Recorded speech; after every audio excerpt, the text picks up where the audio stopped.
નમસ્તે, હરિઓમ. ભારતીબેનને અમે ઘરે વાસ્તુ જોવા માટે બોલાવેલા. અમને બધાએ કીધું કે આ ઘર છોડી દો, નહીં તો બરબાદ થઈ જશો, કાં મરી જશો. પણ અમે ભારતીબેન પર વિશ્વાસ રાખીને એમને બોલાવ્યા. એમને એ વાસ્તુનું ચેન્જ કરવાનું કહ્યું. એમાં અમે 3 જ વસ્તુ ચેન્જ કરી છે કે જે અમને 10,000નો ખર્ચો કરવો હોય તો 100 વાર વિચાર કરવો પડે. એ 4 મહિનામાં 5 થી 6 લાખ રૂપિયા ક્યાં આવ્યા અને ક્યાં ગયા અને અર્ન થઈ ગયા એની જાતે અમને કંઈ જ ખબર નહીં પડી. પાણી પીવાની ફુરસત નથી, નહીંતર અમે બિઝનેસ માટે ભગવાનને અગરબત્તી કરતા હતા અને હે ભગવાન અમને બિઝનેસ આપો, હે ભગવાન અમને બિઝનેસ આપો. અને અમે વાસ્તુની 3 જ ટીપ પૂરી કરી છે 30માંથી. 25 તો બાકી છે. 25 પૂરી કરીશ તો શું થશે I don't know.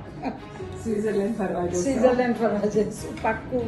That's good. ભારતીબેન તો ભારતીબેન છે. મારો જિંદગીનો ઓટો મોટો બધું સુધારી દીધું.